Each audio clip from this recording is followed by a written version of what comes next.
Hey guys, what's up? Gladley here. So today we're going to tackle the first part of the Trial of the Sword on Master Mode. I had a couple of requests for this from people who were struggling with one room in particular that we'll get back to, so I took up the challenge. I basically started a new Master Mode file and rushed it all the way to the Master Sword to do the trial as fast as possible. I would obviously recommend going in a little bit more prepared than that, but at least it does show that you can do it even on a fresh new Master Mode file. So today I want to walk you through all the rooms in the beginning trials in the Trials of the Sword in Master Mode. First off, before entering, I'm going to eat some cooked durians for temporary hearts, some cooked carrots for temporary stamina, and a 30-minute level 3 defensive boost. Okay, floor number 1. This room is pretty simple. It's only 3 blue bokoblins, so we're going to use our bombs at a distance. This kills them pretty fast and lets us stay safe. Once they're dead, we're going to pick up everything in this room, including the food inside of the crates. And we're also going to use this axe right here to cut down some trees. What we're looking for is a korok leaf and a couple of bundles of wood. This will come in handy later on. If you have a very large inventory, you can also fill it up with the tree branches that you find. Okay, floor number 2. We're going to start off with this boko spear. We're going to throw it at the archer bokoblin up here, just to knock him off, so it doesn't bother us from up there. We're going to finish him off with bombs, and then we're going to take care of the bokoblin on top of the little watchtower right here. To get up in the middle structure, we're going to use the updraft created by the dead red fire chew. And this is the first use of the korok leaf. Here we're just going to use it to blow them off the platform, to give ourselves some breathing space, to loot all the stuff up here, and we can also kill them from a distance if we want with bombs. But often it's just easier to get down on the ground. Needless to say, we're going to run around and collect all the loot left behind. Floor number 3. This floor is unchanged from the normal version, so just kill the chews with bombs and make sure you get the chests on both ends of the room using the updrafts from the fire chews. Easy stuff. Moving on to floor number 4. I'm going to hide behind this tree to avoid being spotted by this bokoblin up here. I'm going to use our Stasis Plus ability to freeze him and then try to get a couple of headshots on him to kill him really quickly. Next, we're going to climb this watchtower, but be careful of this bokoblin on the platform. He's going to shoot at you if he spots you, which can be a little bit dangerous. Once you reach the top, bring out your korok leaf and just hit him off the edge. I'm going to throw one of these explosive barrels to the top level of the structure, which will set the crate on fire. I will light my own weapon on fire and then drop my weapon on the ground along with a couple of other wooden weapons. This creates a fire zone on the ground, which we're gonna lure enemies into, and as long as they're standing in the fire, they'll take constant damage. As you can see, it makes quick work of both of these black bokoblins. This is a trick that will be recurring throughout these trials. I think it's really good for dealing with these sort of mid to high health enemies. The remaining blue bokoblins on the lower levels you can do with whatever you want. Normal weapons, bows, bombs, fire. Stasis also works really well against them.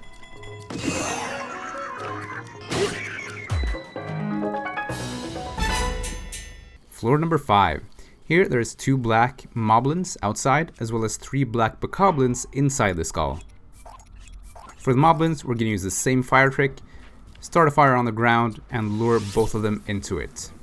One at a time, slow and steady.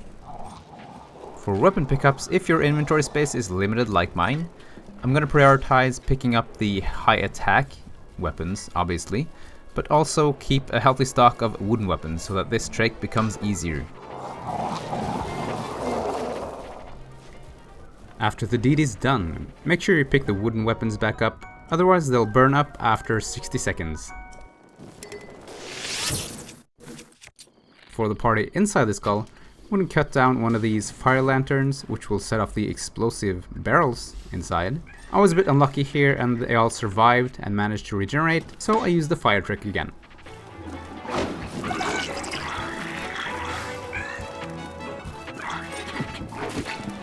Oh, and make sure this spiked Moblin Club up against the wall does not burn, because it's a very powerful weapon for the next floor. The Mighty Stone Talus. This first mini-boss is not that hard, but still, don't take it for granted. Pretty simple. Once you enter, you can run straight up onto its back and start swinging. If you fall off, you can shoot the weak point to make it bow down to you, and climb up again and finish it off. Okay, moving on to floor 7. The first checkpoint room. We're gonna grab everything in the chest, the fairy, the food. And to preserve our defensive buff, we're gonna make sure to cook the food with special effects like speed up, armor up, attack up into the same dish. That way they won't overwrite your armor buff and you just get pure health recovery instead. Floor 8, we're starting the more tricky part of the beginning trials now.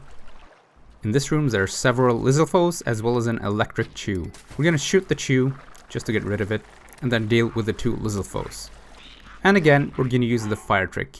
Using this on the Lizalfos is a little bit more tricky since they tend to be more agile and slippery. They tend to jump around a lot and are a real nuisance, but we're gonna do our best to lure them into the fire and attack them with weapons.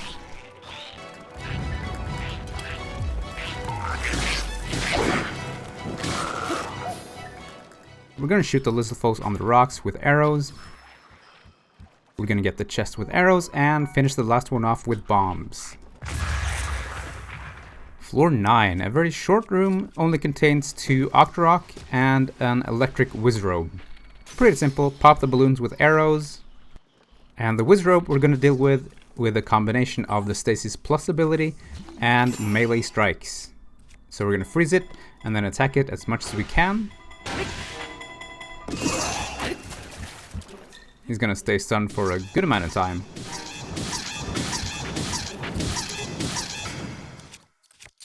We're gonna repeat this process a couple of times. Arrows are also a pretty good option. If you hit him in the face, you'll stun him as well and keep him from casting his spells. Once he's dead, make sure you leave room for the lightning rod. This is a very important item for the next room, as you'll see in a minute. And here we are, floor number 10. One of the more difficult rooms in the entire trials, not just the beginning trials. We're going to start off by using stasis on this front Lizalfos. I'm going to try to hit it with some headshots. Unfortunately, I miss it quite a lot, but I still managed to kill it before it sets off the alarm. So other than the one we just killed, this room contains 2 silver Lizalfos. These are very difficult for a couple of reasons. Number 1, they have a lot of health, and we have very limited weapon quality to hit them with. Number 2, they have health regeneration, so whenever they get away from you for a second or two, they'll start healing back up much of the damage that you've done to them. So we need to deal a lot of damage to them in a short amount of time, as well as of course staying safe ourselves. I'm going to set up a camp on the back end of this bridge here, so that I have access to fire. I'm going to pull out all of my wooden weapons, set them on fire, and then lay them out on the ground in a spread pattern. Cover as large an area as possible so that wherever the Lizalfos is standing while attacking me or engaging me, they'll still take fire damage, hopefully. So the more wooden weapons you've saved up until this point, the better. You can pretty much blanket the whole area in a big fire.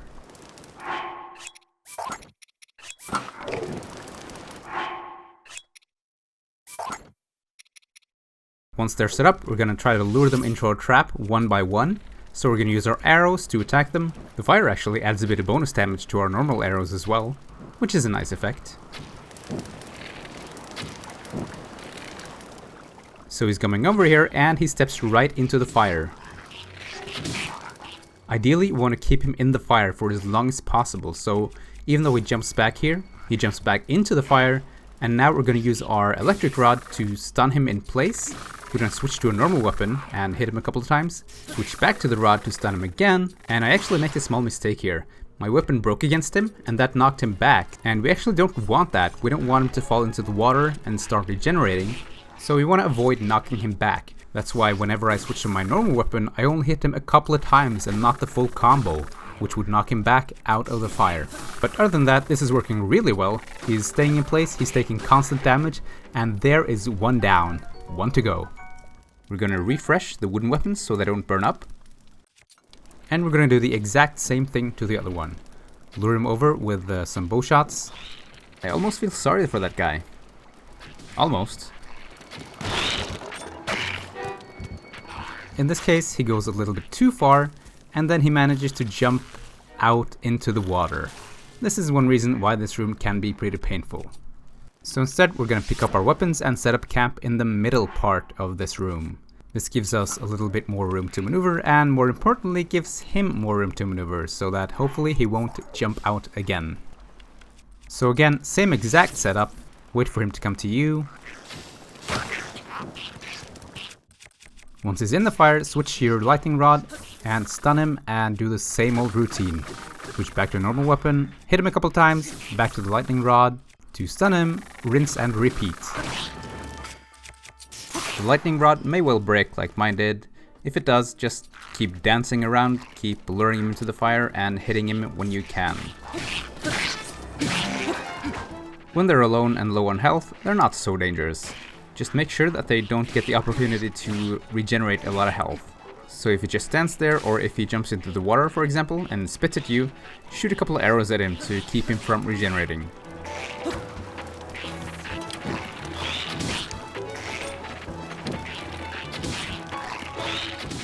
This one proved to be a little bit tougher, he jumped around a lot, but in the end, we proved triumphant. And room 10 is officially done. Very nice. Took me a couple of tries to figure out a method that worked, but it did work pretty well this time, I have to say. Before leaving, make sure you get the items in here, including a couple of weapons on the backsides of the fish skeletons, including a pretty good one, the Lizzle Fork Boomerang. Okay, worst part is officially over with. Now floor 11. Instead of taking the raft here, I'm gonna swim to the rocks on the left here, just so I can take the room at my own pace. First, we're gonna kill this blue bokoblin over here on the first tower, and we're gonna take care of the rest of them from this spot. It might take a bunch of arrows, but we have plenty to spare, so don't be worried. As long as you got the chests and the arrows along the way, you should have more than enough.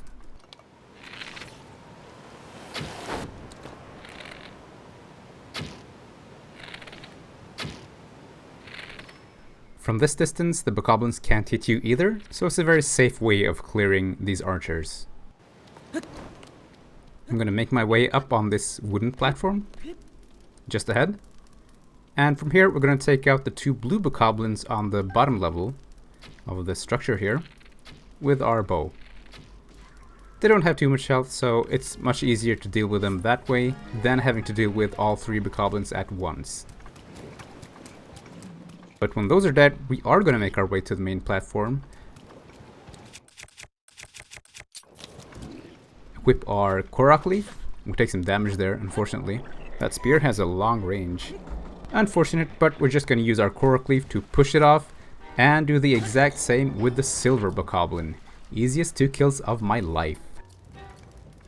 And finally, the Silver Moblin on top, we're going to lure him down so that he's standing close to the edge, also next to the water. What I tried doing is freezing him in the stasis and then knock him off, but I kinda messed up, so what I actually recommend is to hit him with a fire arrow to stun him, and then walk up and do 2 shots with a 2-handed weapon so that you knock him straight off. But in the end it works out and we don't even take any damage. Moving on to the final floor of the beginning trials, it is of course the Black Hinox. Hinox are big and slow and dumb and generally very predictable, so my strategy for this is the same as always. Try to hit him in the eye with an arrow, run up to him and get a few hits in, retreat and do the same thing over again until he lies dead on the ground. And it worked pretty well until this moment. I get too close and take a giant hit, being left at only 1 heart of health. If I had 1 heart less, I would be dead, or I would at least have used my fairy, and that would be really scary. If you notice, I no longer have my defensive boost active. It actually ran out sometime during the last room, So in order to prevent something like this from happening, next time I would go just a little bit faster to preserve the buff, making this fight a lot less scary than it currently is. But it all works out in the end. He falls, I get the shield, which I'll have no use for, and we are done with the beginning trials.